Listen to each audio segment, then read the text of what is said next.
por 12 años, por la gracia de Dios, y fue en esa congregación donde yo conocí al Señor Jesucristo. Ahí escuché el Evangelio y fui discipulado y donde se recibió lo que llaman el llamado interno y luego el llamado external y confirmado por la iglesia, y ahí fue donde crecí. Originalmente soy de la ciudad de Chicago, ahí nací y crecí. Vengo de descendencia mexicana. Mi papá es del DF y mi mamá es de Michoacán. Y se conocieron ellos en Chicago, Illinois. Y el ejército nos trajo acá, tenía como 18 años cuando mi esposa y yo y una nena de un poquito arriba de un año venimos aquí en el 2004. Y estuve aquí un tiempo, no sé, unos 2 años y me enviaron para Irak y estuve un tiempo ahí. Tuve un tiempo muy difícil en esa, ¿cómo se dice? En esa tierra. Fui herido en combate, me enviaron para atrás, quedé 2 años en recuperación y eventualmente el ejército nos retiró, nos retiró. Y en ese tiempo fue donde el Señor confrontó mi orgullo, mi arrogancia y mis pecados. Acusé mucho a Dios de todo lo que pasó injustamente. Lo que merecemos es el juicio yo le demandaba justicia y la verdad es que estaba ignorante en pidiendo justicia porque eso significaría un infierno inmediato. Pero Él, en vez de darme lo que merezco, me dio el entendimiento tal como usted, por medio de la predicación del Evangelio, que era un merecedor del juicio de Dios, un quebrantador de sus leyes. Y luego no me dejó ahí, sino que el Espíritu de Dios también me dio vista del bello, hermoso, de supremo valor, nuestro Señor Jesucristo. Y ahí es donde nuestra vida cambió. Y eso es en una breve introducción para los que no, lo estoy llegando a conocer por primera vez. Es mi manera de decirle, hola, mi nombre es David. ¿Okay? Dicho eso, hoy se me dio la asignación, una asignación un poco difícil, ¿verdad? Pastor Kevin, es la expiación limitada. De las doctrinas de la gracia, esta es la más controversial. Originalmente no fue mi asignación, pero Dios me lo puso ahí. Entonces, le doy gracias por la oportunidad. Lo invito a San Juan, capítulo, vamos al capítulo 10.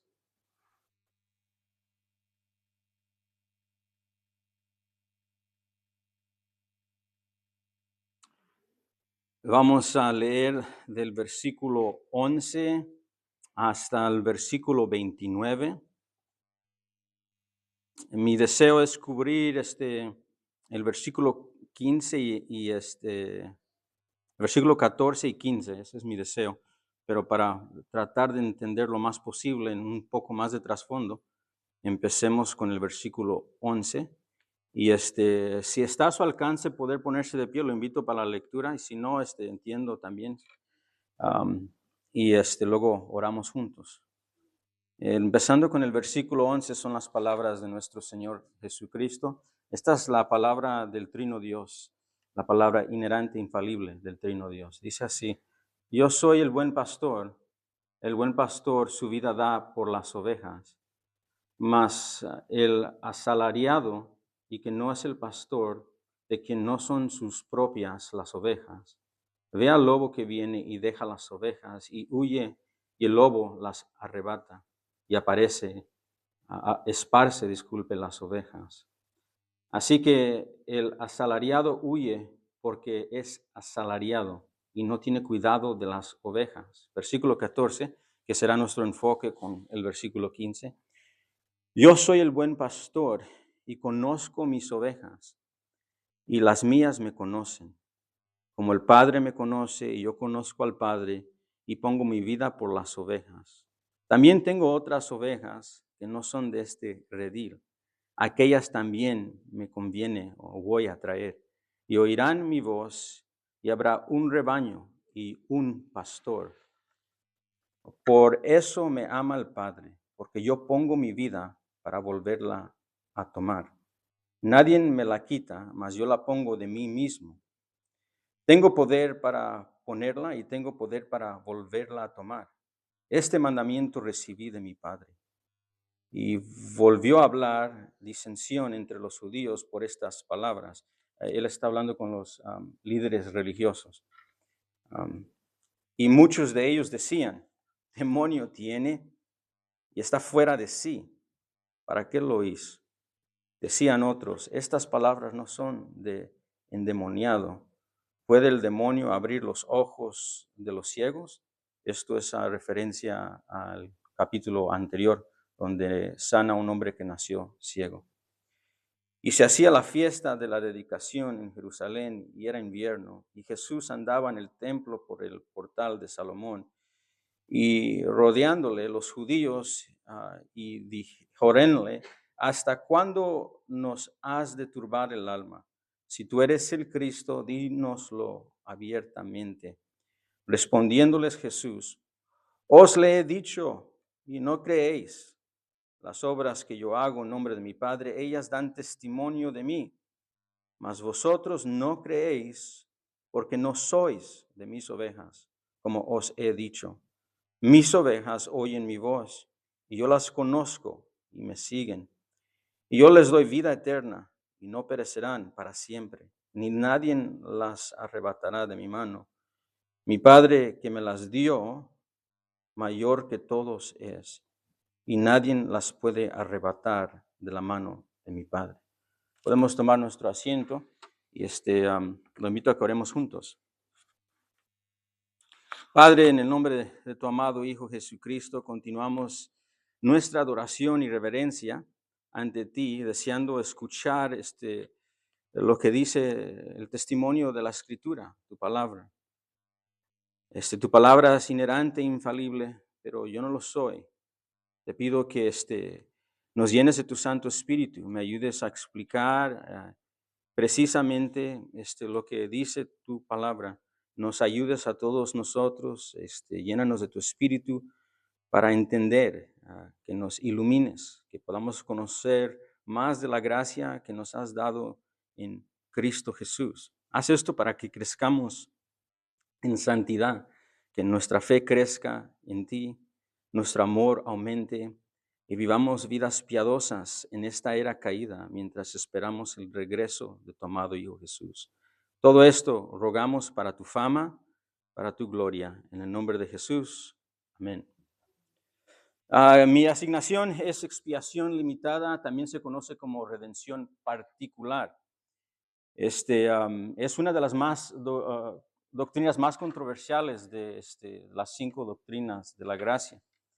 Así que le digo de antemano que si esta es la primera vez, o tal vez no es la primera vez, pero usted lo ha escuchado anteriormente y le ha turbado su corazón, déjeme alentar su corazón con decirle esto.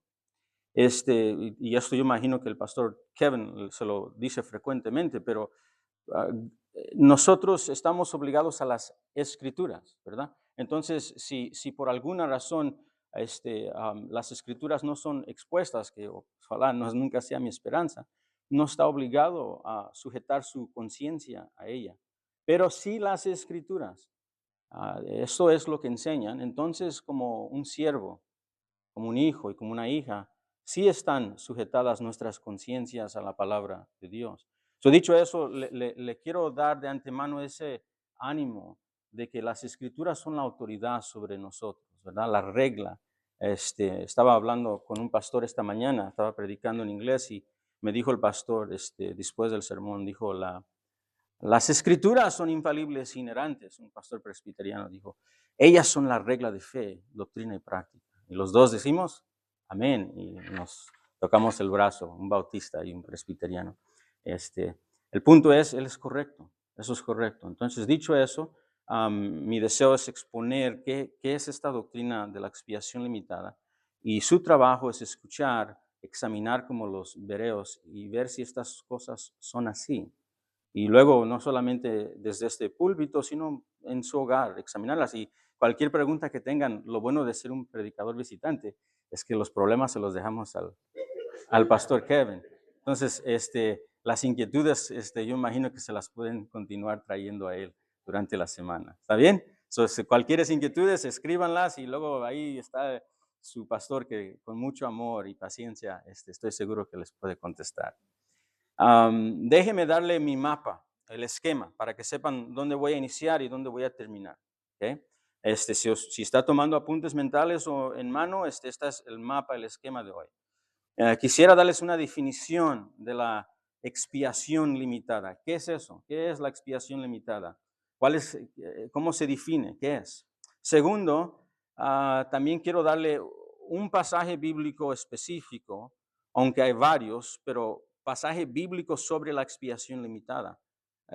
Quiero contestar la pregunta, ¿dónde se ve eso en la Biblia? ¿Verdad? Porque al fin eso es lo que queremos saber. Tercero, quiero hablar brevemente de las objeciones comunes a la expiación limitada. Hay cristianos que aman a nuestro Señor Jesucristo, somos hermanos en la fe y creen diferente. Leemos las Escrituras. Ahora, la Escritura es inherente, infalible, pero nosotros no. Entonces ahí llegamos a veces a conclusiones equivocadas o cercas, pero no tan cercas. Entonces, ¿cuáles son las objeciones que algunos cristianos que aman al Señor, hermanos en la fe, tienen en cuestión de la expiación limitada? Y finalmente, el propósito. Si la expiación limitada, después de que terminemos, es bíblica, ¿cuál es? ¿Cuál sería el propósito? Él pudiera guardarla en misterio y no dejarlo saber, pero no lo dejó en misterio. ¿Cuál sería el propósito en dejarlo saber? ¿Verdad? Terminamos con eso porque creo que esa es la meta de estudiar las doctrinas de la gracia. Dicho eso, vamos a empezar con la definición. ¿Estamos listos? Empezamos con la definición. ¿Qué es la expiación limitada? También conocido como la redención particular. ¿Qué es eso? Déjeme darle una definición. ¿Están listos? Es la enseñanza bíblica o la doctrina de que Dios Padre ha hecho un verdadero pago, verdadero, es decir, actual, eficaz, no potencial, fue un pago real y pagó por algo, pagó por alguien. Es la doctrina de que Dios ha hecho un verdadero pago por el pecado y lo ha hecho en la cruz por la obra de su amado Hijo Jesús, por un pueblo específico. Un pueblo específico opuesto a un grupo general. ¿Okay? Déjeme elaborarlo un poquito más. La expiación limitada o la redención particular significa o se refiere a la expiación de Jesucristo, es Jesús tomando el lugar por alguien en la cruz. La expiación de Jesucristo fue una expiación realizada con la intención cumplida. La intención de Dios fue cumplirla.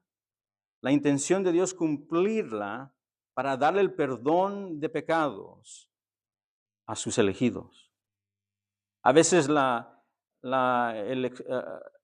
redención particular se define un poco más de esto, y eso es donde ya, hasta ahorita yo imagino que ustedes no tienen ninguna dificultad con lo que he dicho, pero la implicación de eso, y aquí es donde vienen las objeciones, es que fue por sus elegidos esta expiación, esta muerte y este pago,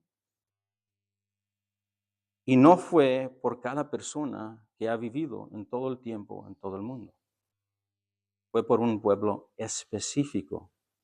Otra manera de decirlo es cuando Jesús murió en la cruz, Él fue a la cruz con nombres, no con nombres potenciales.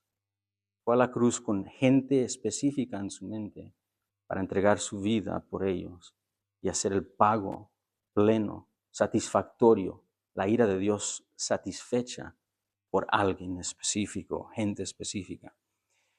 Si quiere una definición, le voy a dar más definiciones, quédese conmigo, quiero que entiendan bien por lo menos qué significa esta doctrina. El doctor Wayne Grudem, en su teología sistemática, define la redención particular de esta manera. Se refiere al punto de vista reformado de que la muerte de Cristo realmente pagó por los pecados de aquellos que Él sabía que finalmente serían salvos. El profesor Richard Mayhew, en su libro, juntamente con el difunto John MacArthur, Doctrina Bíblica, también tiene una definición, y Richard Mayhew con MacArthur lo definen de esta manera. Según las Escrituras, o cuando leemos las Escrituras, la expiación estaba destinada solo a los elegidos, a pesar de la actitud amorosa de Dios hacia el mundo. Es decir, aunque Él ama al mundo, okay, ama a todo el mundo en general, la expiación fue hacia sus elegidos. Según la Biblia, la intención de la muerte de su Hijo, el propósito, se limitaba o era particular a los elegidos. Eso es la redención particular, la expiación limitada. Ahora, si usted es un estudiante de las Escrituras, usted rápidamente como yo quiere decir, where is it in the Bible? ¿Dónde está eso en la Biblia? ¿Verdad? Ahí, se lo voy a dar, vamos a dedicar un tiempo a Juan capítulo 10, donde usted ya lo escuchó. Y estoy seguro que fue confrontado cuando escuchó a Jesús hablar de dar su vida por las ovejas. Y luego decirle a los fariseos, ustedes no son mis ovejas. Estoy seguro que ya fueron confrontados no por mí, sino por el Señor Jesucristo. Pero unos textos rápidos, y hay muchos más. Si usted lee Isaías 53, usted va a notar varios varios adjetivos y sujetos personales. Él murió por nosotros. La ira de Dios fue sobre Él para traernos paz a nosotros. No, la expiación de Isaías 53 no habla de todos. El judío lo entendía así. Incluso cuando los profetas hablaban de el mundo gentil creyendo, eso va incluido en ese un pueblo. Y en Isaías 53 escuchamos muchos de esos frases por nosotros, para nosotros, en nuestro lugar, para la justicia o justificar, no a todos, sino justificar a muchos. Y luego en Isaías 53:8 dice, fue cortado de la tierra de los vivientes. Isaías 53:8, es decir, refiriéndose a la expiación del Mesías, y por la rebelión de mi pueblo fue herido. Particular, específico, un pago real, no potencial. No para todas las personas, eso era entendido por el judío que leía acerca del antiguo pacto mirando hacia el nuevo pacto. Y esto lo vemos también en el Nuevo Testamento cuando llega el Mesías. Es más, en el Evangelio de Mateo, Mateo 1:21, si quiere escribir eso.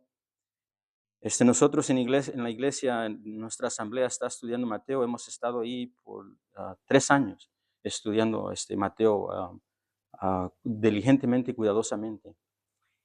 Y en Mateo 1:21, después de que Mateo nos da la genealogía del Mesías, diciendo que el Mesías ha venido en la persona de Jesús, se presenta al ángel, el ángel se presenta a José, ¿se recuerda? Porque él está inquietado de lo que acaba de escuchar acerca de su prometida. Entonces el ángel se le presenta, le dice, José, hijo de David, y le dice, así le llamarás a le dice que lo que está engendrado en ella es obra del Espíritu de Dios. Pero Mateo 1:21, dará a luz un hijo y llamará su nombre Jesús, porque él salvará a su pueblo de sus pecados. Su pueblo. Él salvará, no es algo que tal vez hay una posibilidad que puede ser turbado su misión. No, la idea es, Él viene a cumplir todo lo que Dios ha prometido. Él va a salvar. Y va a salvar a un pueblo específico. Salvará, no podrá salvar. No habrá la oportunidad de salvar. O habrá potencial para que sean salvos. El ángel le dice a José y por medio del Espíritu, el autor bíblico Mateo nos está diciendo, enseñando a nosotros que Jesús viene a salvar eficazmente a un pueblo, mi pueblo. Esto se llena en las epístolas. Cuando leemos Efesios 5 y escuchamos las instrucciones del esposo amar a vuestras esposas, dice, esposos, amar a vuestras esposas como Cristo amó a la iglesia y se entregó, ¿por quién? Por ella, una redención particular. Él tiene una esposa hecha de judíos y gentiles que han creído, y han creído, ya creo que hablaron de la elección incondicional, han creído porque Dios le ha placido demostrar una gracia soberana hacia su novia. ¿Tiene el derecho Dios de hacer eso? ¿De escoger a una novia entre todo el mundo? Creo que le dijo algo así al pueblo judío cuando los escogió a ellos, ¿no? Dijo, te escogí a ti entre las naciones y no te escogí porque eras un pueblo grande. Es porque he puesto mi afección hacia ti. Y esto todo apuntando hacia su pueblo elegido que él ha escogido en la eternidad pasada. Bueno, la expiación definitiva o la expiación particular se encuentra en la Biblia. Estos son nomás para cuidar y quietar a nuestros corazones mientras continuamos en el segundo punto, pero permítame continuar dando un poco más de la definición. Quiero resaltar dos cosas de la definición conocido como expiación limitada. Primero, la palabra limitada. Hay muchos que no le gustan esa palabra, ¿verdad? Porque dicen, pues tenemos pasajes en la Biblia que dicen que Él murió por el mundo, no solamente por nosotros, dijo el apóstol Juan, fue su expiación, sino por el mundo. Y hay otros pasajes de eso. Entonces, ¿cómo se entienden eso? Eso limitada, no sé de esa palabra. Bueno, déjeme decirles, quiero que lo piense bien conmigo. Todo cristiano sincero, todo estudiante de las Escrituras responsable, sean arminianos o calvinistas, crean en la expiación limitada o no. Y por hecho, la expiación limitada, lo opuesto sería una expiación general. Es que Él murió por cada persona que vivió en el pasado, vivió en el presente y vivirá en los días futuros. Expiación general. Todo cristiano sincero que estudia las Escrituras entiende que la expiación es limitada en alguna manera, porque no todos los hombres y las mujeres tendrán el perdón de sus pecados, ¿verdad? Es decir, Cristo pagó para librarnos del perdón librarnos del juicio venidero, darnos el perdón de pecados, y no todos encajan en ese lugar. No todos serán perdonados por el pago de Jesús en la cruz. No todos los hombres y las mujeres estarán en los nuevos cielos y la nueva tierra. Al menos que creas erróneamente en esa herejía condenatoria de que cada ser humano será salvo del juicio de Dios a pesar de que haya arrepentimiento y fe en Cristo, ¿verdad? Cuando entendemos que eso es algo no correcto, no bíblico. Al menos que tengamos ese punto de vista, entonces todo cristiano limita en cierta manera y entiende que las Escrituras limitan la expiación de Dios. Ahora nos quedan dos posibilidades. ¿Quién limita la expiación? Bueno, hay un grupo de cristianos muy aman al Señor y aman las Escrituras y dicen, bueno, nosotros la limitamos por decir no. Bueno, es entendible leyendo las Escrituras cómo alguien puede llegar a esa conclusión, pero por lo menos seamos sinceros que cuando decimos eso, la persona que limita la expiación es yo, el humano. La otra opción es que la persona que limita la expiación, el propósito y la intención de la expiación, ¿qué va a hacer Jesús cuando muera? ¿Qué va a suceder? ¿Cuál es el propósito? ¿Cuál es la misión? ¿Cuál es su fin? ¿Por quién va a morir? ¿Quién va a llamar? La otra opción es el Dios omnisciente, el Dios justo y bueno y 3 veces santo. Bueno, créalo o no, usted limita y yo limito la expiación. Nuestro deseo es leer las Escrituras y decidir bien cuidadosamente quién es quien la limitó, ¿verdad? La segunda cosa que quiero decir de la definición es que la expiación también a veces se conoce y la mayoría de gente que aguarda las doctrinas de la gracia hoy en día le gusta mejor usar la frase redención particular. Para los que se espantan con la palabra limitada, decimos particular. Y particular lo que resalta es que la intención y el propósito de Dios era que Jesús verdaderamente, no potencialmente, pagara totalmente, completamente por los pecados de un pueblo particular, un pueblo específico, con personas e individuos específicas. Y esto por medio de su muerte en la cruz y no por cada persona que ha vivido o vivirá. La muerte de Jesús en la cruz no fue una muerte sustitutiva para personas potenciales. Si me explico, cuando Jesucristo va a morir en la cruz, no está diciendo, oh, voy a morir por un grupo potencial que tal vez va a creer o no va a creer. Cuando Jesucristo va a la cruz, su entendimiento es, yo voy a morir por el pueblo que Él me dio. compuesto de personas que Él me ha dado para demostrarle mi amor por medio de lo que voy a hacer en esta cruz. Él lleva nombres hacia la cruz, no nombres potenciales, ¿verdad? El amado John Murray lo puso de esta manera. John Murray dijo que la muerte de Cristo no vino para poner a los hombres en una posición redimible, solamente para ponerlos en una posición redimible, no, sino a redimirse a sí mismo como pueblo. No nos puso en una situación donde tal vez podríamos ser salvos. Él vino con una misión específica para salvar a los que Dios le dio. Bueno, ahí está nuestra definición. ¿Estamos bien hasta ahora? Okay. A veces me siento cuando hablamos de la expiación limitada como que estamos en un, Pastor Kevin, ¿cómo se dice un roller coaster? Cuando estás subiendo en un ride hasta arriba. ¿Cómo? Y luego se va a bajar y se sienten las mariposas y dices, oh, ya venimos así. A veces se siente. Por eso pregunta cómo siguen. Ahora, el pasaje bíblico. Pues ya les di unos para poder quietar nuestro corazón un poco, pero lo invito al pasaje que miramos.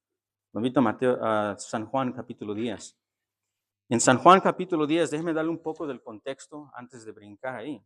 Mientras usted va a San Juan 10, quiero que le dé un vistazo al versículo 11 y luego vamos a ver el versículo 14 y 15 donde se repite lo mismo. Y mientras usted va ahí, déjeme darle el trasfondo. El pasaje es Jesús dando una respuesta a los líderes judíos, muy importante, los líderes judíos, étnicamente judíos, que se entendían como ese pueblo de Dios por su nacimiento como descendiente de Abraham, por su sangre. Ellos se entendían como automáticamente recibiendo todas las bendiciones, esperando a su Mesías. Todo esto le pertenece a ellos.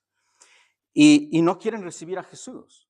Incluso con los testimonios que Él está dando con su enseñanza, incluso con los milagros, o como dice Juan, los señales que apuntan que Él es el verdaderamente Dios y verdaderamente hombre en carne y hueso delante de ellos. Es más, en San Juan capítulo 9 es donde vemos lo que pasa para que estos judíos religiosos, los fariseos, estén en este debate con Jesús. Jesús sana a un hombre que nació ciego. Nació, lo recibió su mami y no podía ver, y lo conocían, y ya está un hombre, un cuarentón ahí caminando y nació ciego y él lo sana. Entonces en la sinagoga lo empiezan a examinar, quieren testimonio de esto, de que esto es veraz, ¿verdad? Que no es un charlatán que está haciendo estas cosas, y pues reciben al hombre y dice, sí, yo nací ciego. ¿Y quién te hizo esto? Dice, pues un hombre vino y me dio vista, ¿no lo conoces? Y luego agarran a sus padres, necesitan cuántos testigos, acuerdo a la ley mosaica, 2 o 3, agarran a su papá y su mamá. Nació ciego tu hijo, es nuestro hijo, lo recibimos ciego y ha nacido ciego, ha caminado ciego en su adolescencia, en toda su vida, y parece que los que están ciegos son ellos. Creo que eso es lo que Juan está diciendo. No están recibiendo a Cristo, no quieren recibir a Jesús, su Mesías. El que es ciego no es ese hombre. Porque el hombre eventualmente le dice a Jesús, dice, ¿dónde está este hijo del hombre de que tú hablas? Y Jesús le dice, el que habla, ese es él. Ese es el contexto. Entonces ahí están los líderes religiosos confrontando a Jesús porque no le gustan sus enseñanzas, no creen que es el Mesías, pero creen que son herederos de todas las promesas del Mesías. Bueno, a ellos, con los discípulos escuchando, yo imagino al ladito, pero los fariseos siendo su audiencia primordial, les dice en San Juan 10:11, ¿están ahí conmigo? Dice, yo soy el buen pastor. Hay mucho que puedo decir ahí, pero me voy a detener de la tentación, porque quiero hablar de la expiación limitada. Lo único que diré es, yo soy, es una identificación de deidad, ¿verdad? Se está identificando como Moisés cuando le dijo, ¿y quién diré que me envió? Dile que yo soy, te envié. Y luego en San Juan hay dichos repetidos, yo soy el pan de vida, yo soy la resurrección y la muerte. Aquí está afirmando esa declaración que en la persona de Jesús tenemos la segunda persona de la Trinidad, el verbo hecho carne en medio de nosotros. Y otra cosa, si me permiten, nomás para no irme rápido de esa frase, también es una identidad del Mesías. Porque el pastor, acuerdo a Ezequiel 34, el pastor era el Mesías que venía, el pastor que venía de la familia de David para pastorear, Ezequiel 34, a sus elegidos y llamarlos literalmente. Iba a hablarles a ellos y iba a responder a su voz. Entonces, esa frase, yo soy el buen pastor, se identifica a él como el verbo hecho carne, la segunda persona de la Trinidad en medio de ellos, y se identifica como el Mesías prometido por los profetas, en particular Ezequiel 34, aquí está ese pastor enfrente de ti.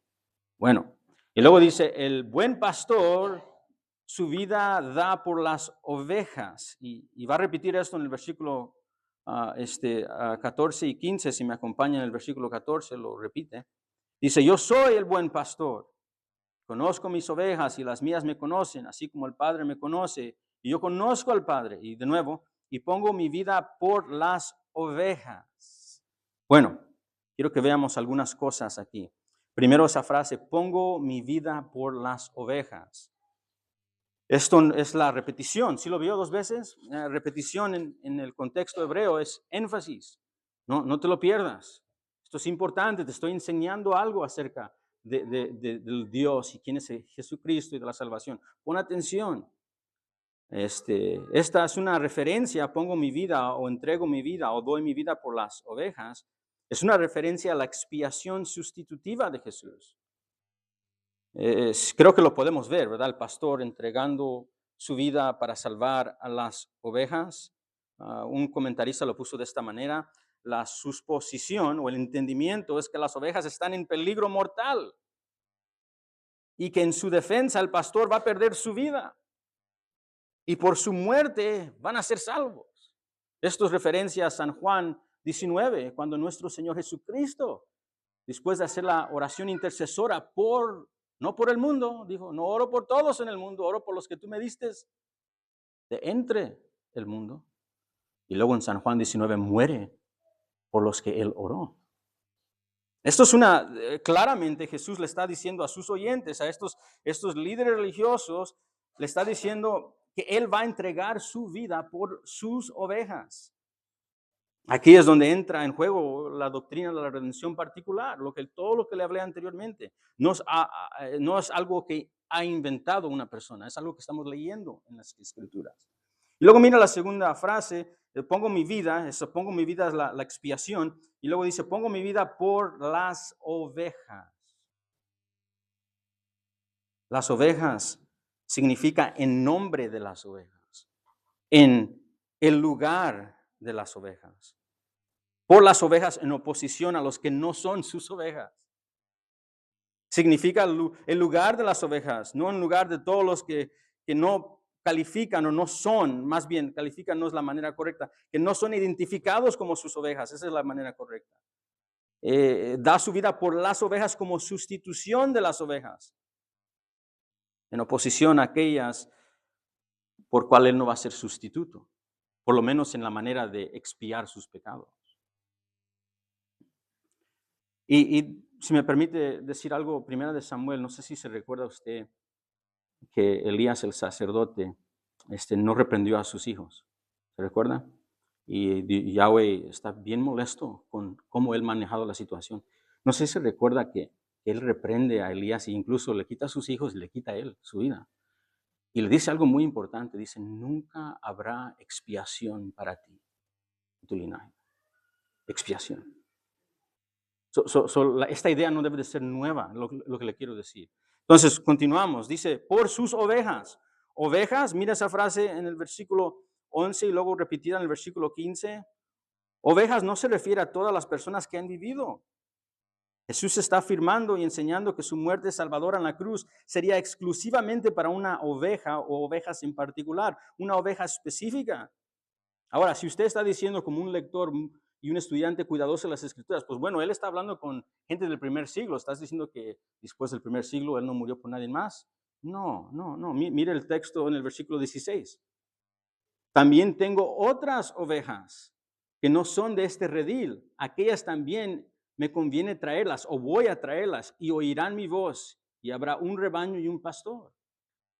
Él está hablando específicamente de quién está muriendo y para que todos entiendan, sin equivocarse, está diciendo, no solamente las que voy a morir en este tiempo, no solamente las que han creído en mí y yo he elegido las que el Padre me ha dado en este tiempo, en este tiempo del primer siglo y los que han los creído anterior, esperando al Mesías, sino hay otros que van a creer por el testimonio de los apóstoles. Por ellos también yo estoy entregando mi vida. Bueno, ahora viene la pregunta que ojalá usted está haciendo, pues ¿quiénes son sus ovejas? ¿Son todos? Por lo menos está claro en los versículos 15 y 26 que no son los fariseos, ¿verdad? Con versículo 15, como el Padre me conoce y yo conozco al Padre y pongo mi vida por las ovejas. Disculpe, versículo 14, yo soy el buen pastor y conozco mis ovejas y las mías me conocen. Ahí se pone a un lado los fariseos. Y luego mire el versículo 26, donde se pone muy explícito la cosa. Mas vosotros no creéis, porque no sois de mis ovejas. Las ovejas por las que Jesús morirá son aquellas que pertenecen al pastor. Eso es lo que él dice. Y creen en el pastor. Es la manera que se identifican como posesión de él. En el versículo 14, las ovejas por las que quien Jesús dará su vida se describen por Jesús mismo. Él nos describe quiénes son. Y lo primero que dice Jesús, dice, yo soy el buen pastor y conozco mis ovejas. Esto habla del conocimiento íntimo de Jesús, de todos aquellos que el Padre le ha dado a él desde antes de la fundación del mundo. Esa frase, yo conozco mis ovejas, usted cuando lee el Evangelio de Juan debe entenderlo de esta manera, las que Dios me ha dado y yo conozco íntimamente. Y solo tiene que lea del primer capítulo hasta el fin y usted va a escucharlo y repetir el lenguaje que está usando Juan. Por ejemplo, Juan 6:37. Todo lo que el Padre me da vendrá a mí. Juan 6:44. Nadie puede venir a mí si el Padre que me envió no lo trajere. Juan 17:2. Todos los que me has dado. Juan 17:6. El pueblo que me distes del mundo. Estas referencias son referencias a los que Él conoce íntimamente porque el Padre se los ha dado desde la eternidad pasada. Jesús describe las ovejas por las que Él va a morir como a todas aquellas que el Padre le ha dado a Jesús, por gracia y amor soberano. Ahora, ¿cómo sabemos nosotros cuáles son? Jesús nos dice, son las que Él ha elegido y conoce íntimamente, y segundo, son las que se identifican por responder al mensaje del Evangelio. Mire el versículo, de nuevo conmigo, el versículo 14 dice, yo soy el buen pastor y conozco mis ovejas y las mías me conocen, así como el Padre me conoce y yo conozco al Padre.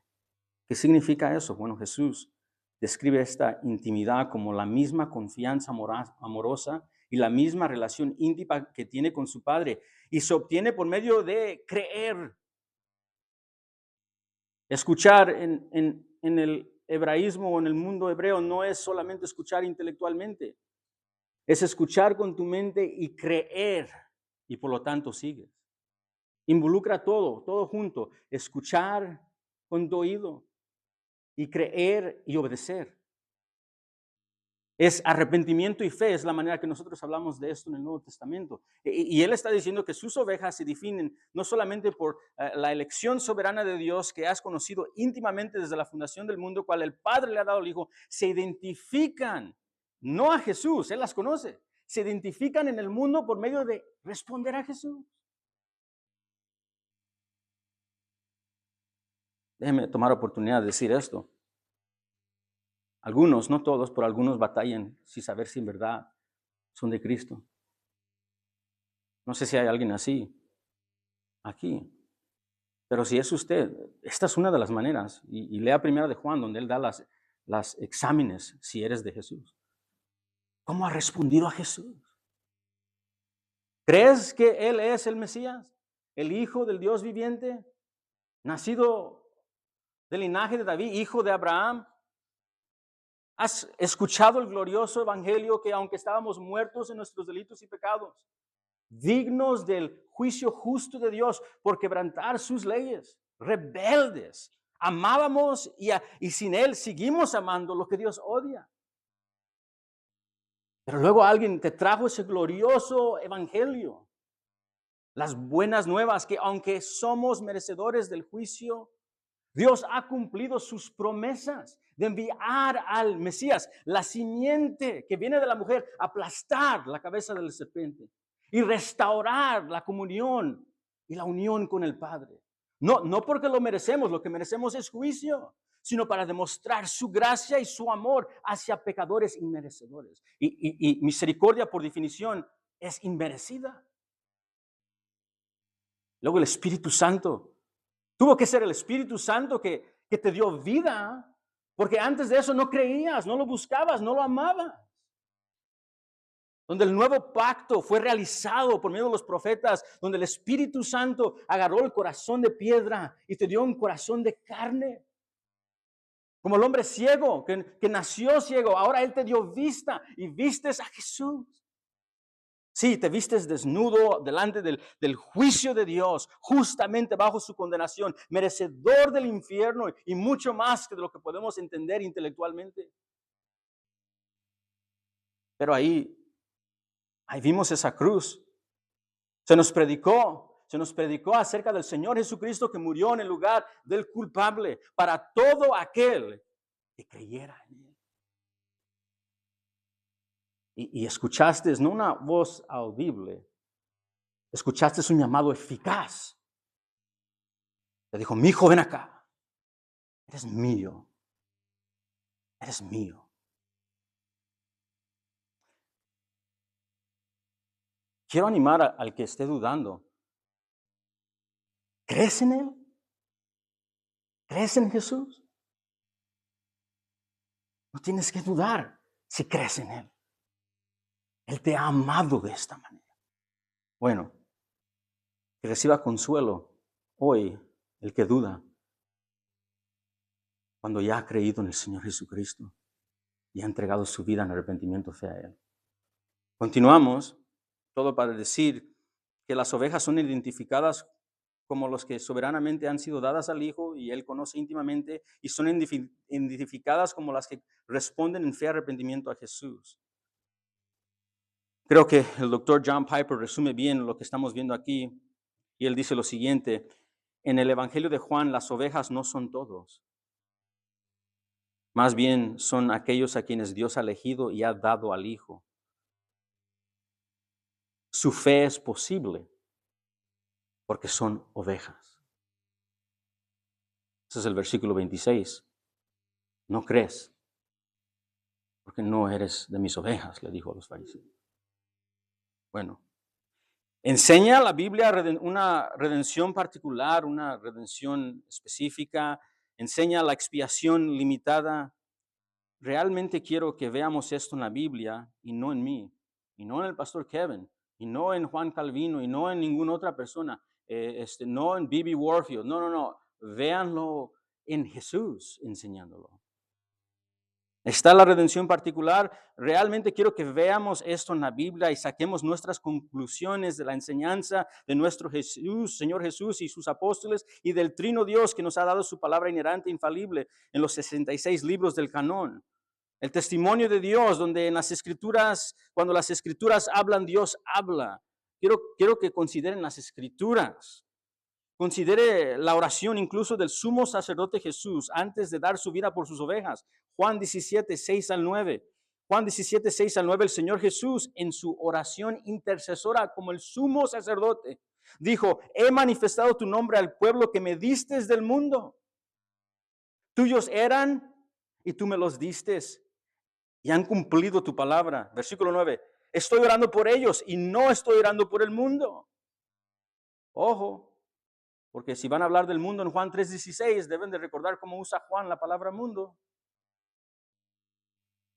El Señor Jesucristo dice en San Juan 17:9, estoy orando por ellos.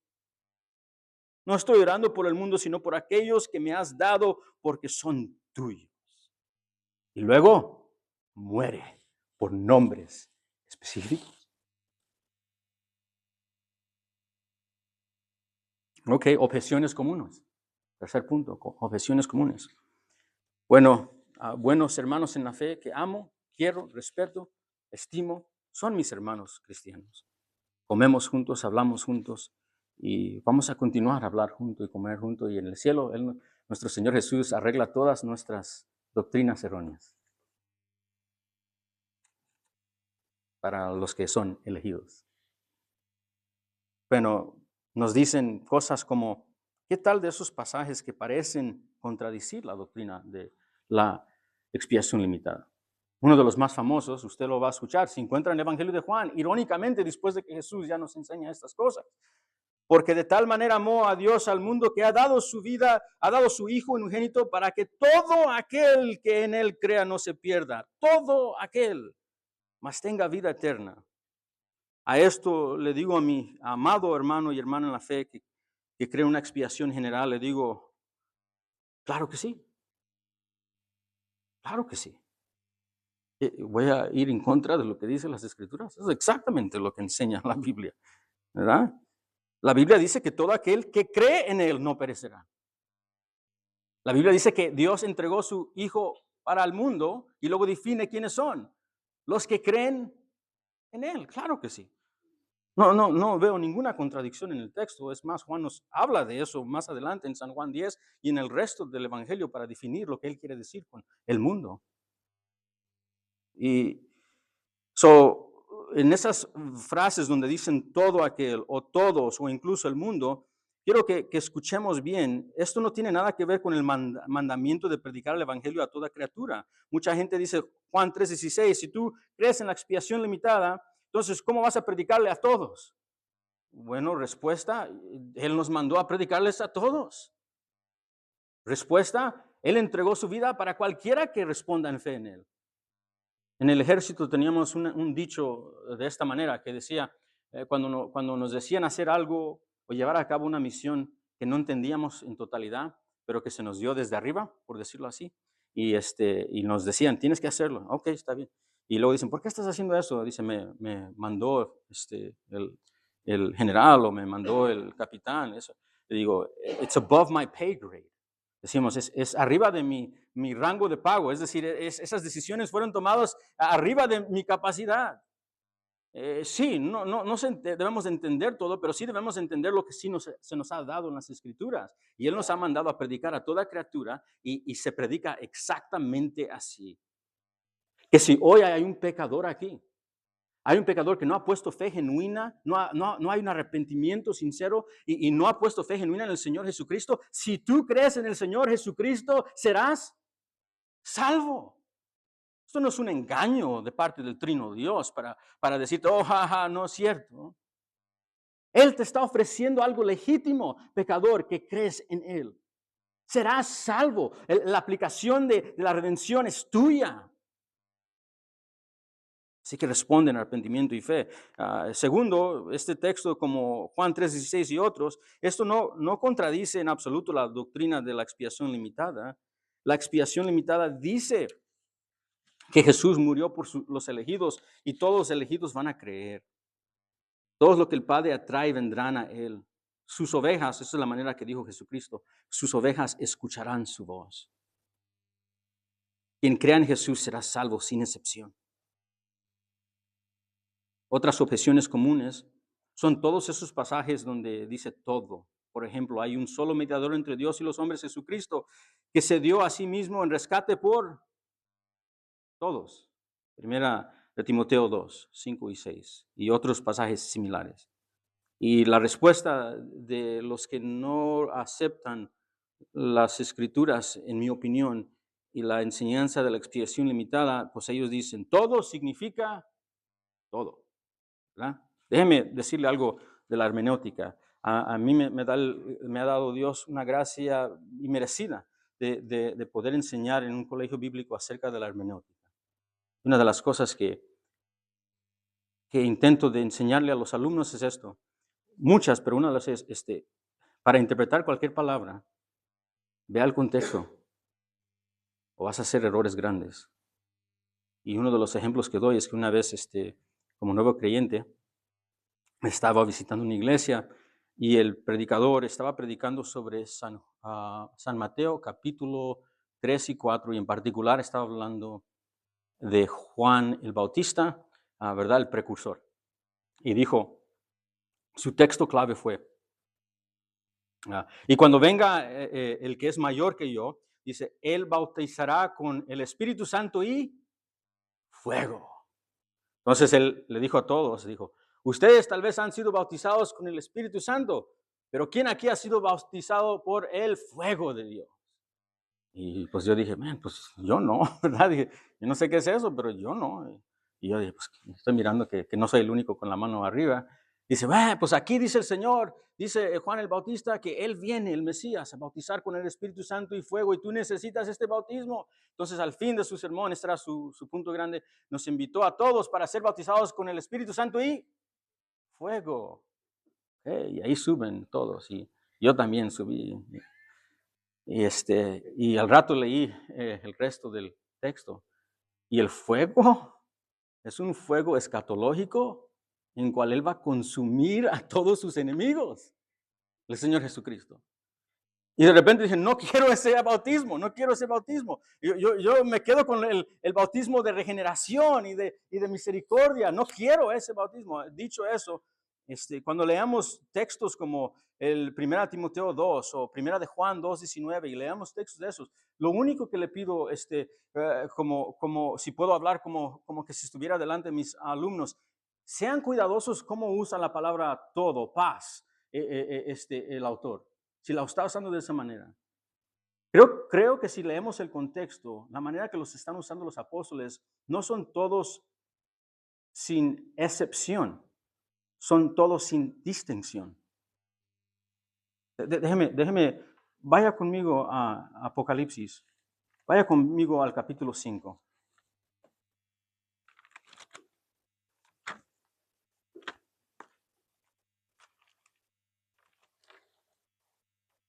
En Apocalipsis 5, usted se va a recordar, está el trono de Dios en exhibición o a vista del apóstol Juan. Él está observando. Y una de las cosas que está observando con sus ojos en esta visión es el fin, la redención de todos los elegidos. Todos los elegidos. Y quiero que escuchen el canto. Un poco del canto de los elegidos en el versículo 9, Apocalipsis 5:9. Y cantaban un nuevo canto, diciendo, digno eres de tomar el libro y de abrir los sellos, porque tú fuiste inmolado, referencia a la cruz, y nos has redimido por Dios con tu sangre. Escuche esto, de todo linaje y lengua y pueblo y nación.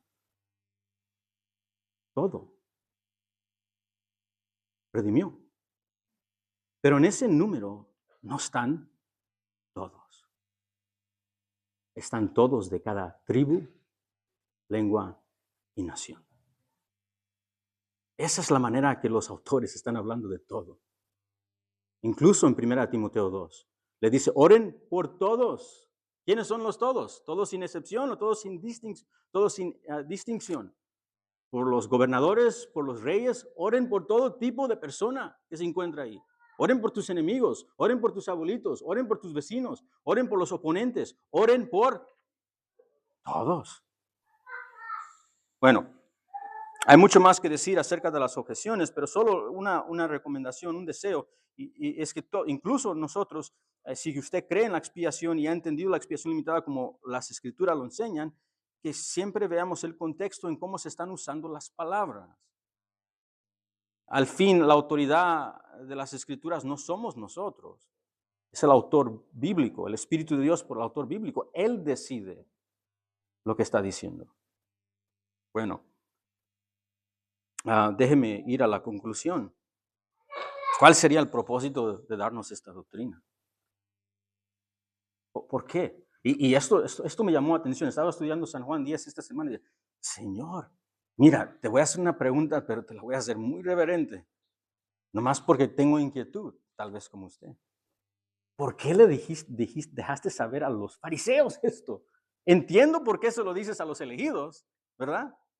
¿Por qué se lo estás diciendo a los que amas de esta manera? ¿Por qué se lo estás diciendo a ellos de esta manera? Pero ¿por qué se lo estás diciendo a ellos? Estás confrontándolos bien fuerte. ¿Qué sería el propósito en eso? Bueno, creo que hay, y pueden examinar lo que les voy a decir, pero creo que hay por lo menos dos razones que la redención particular se nos ha enseñado en la Biblia. Es decir, Él pudo guardarlo en misterio, pero nos ha dejado saber. Y creo que en este texto por lo menos hay dos. ¿Ok? En San Juan 10.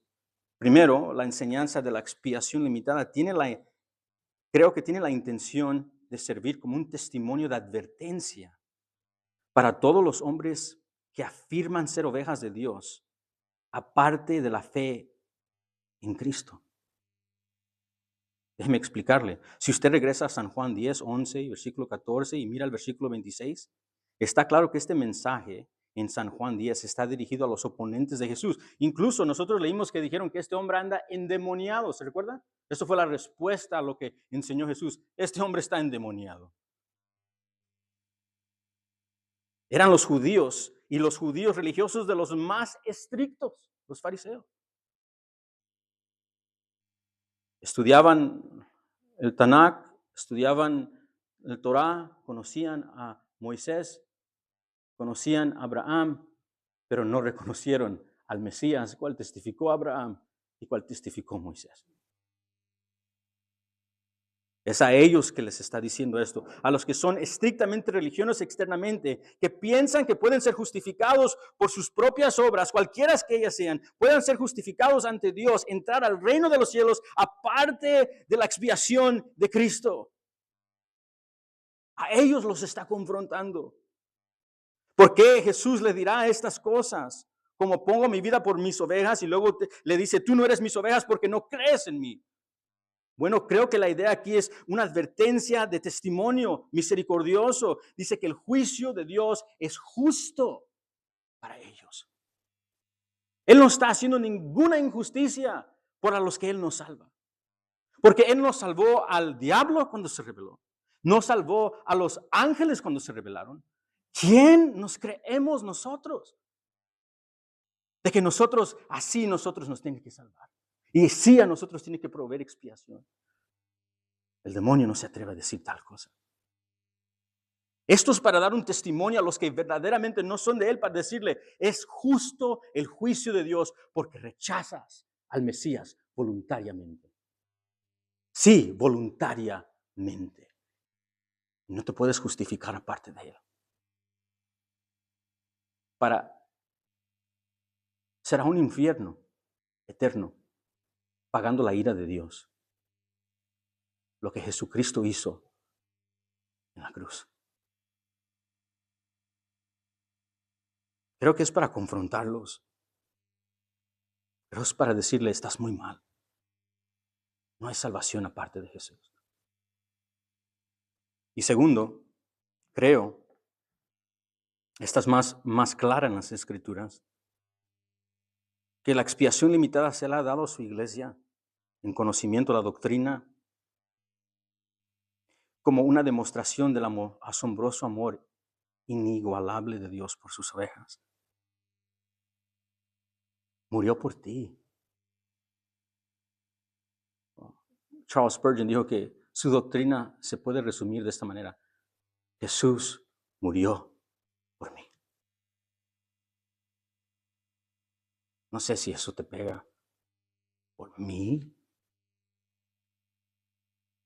¿Un impío? ¿Un rebelde? Y aún con un corazón regenerado, aún con un corazón regenerado que vino de Él, estamos batallando con cosas que, wow. ¿O no? ¿O no batallamos todavía con codicias, con amarguras, batallando, como dijo Pedro, con los deseos que batallan en contra del alma? Él murió por nosotros. ¿Para qué? ¿Por qué por gracia? Bueno, Efesios 1 dice que Él hizo esto, Él eligió antes de la fundación del mundo para la alabanza de su gracia. para que te maravilles del amor de Dios por pecadores, en cual el Hijo que no tenía que hacer una eternidad pasada, el Trino Dios, hicieron un plan de redención y el Hijo dijo, voy a morir por mi esposa que merece juicio, voy a entregar mi vida por ella y voy a derrotar a Satanás. Resucita en victoria y luego al fin del mundo se encuentra Apocalipsis, la novia ataviada con la santidad del Señor Jesucristo, lo que Él les ha dado diciendo, entra para siempre para habitar con Dios. El novio con la esposa, tal como inició en Génesis, termina. El segundo Adán. Adán dijo, entrego a mi esposa y sálvame a mí. Jesucristo dijo, yo me entrego por ella, dame a mí su juicio. Esto es para expresar su supremo amor. Romanos 11:33, el apóstol, después de establecer la elección soberana, dijo a Jacob amé, a Esaú, fuerte cosas. Después de establecer la elección soberana, dice, Romanos 11:33, oh profundidad de las riquezas, de la sabiduría, del conocimiento de Dios, cuán inescrutables son tus juicios.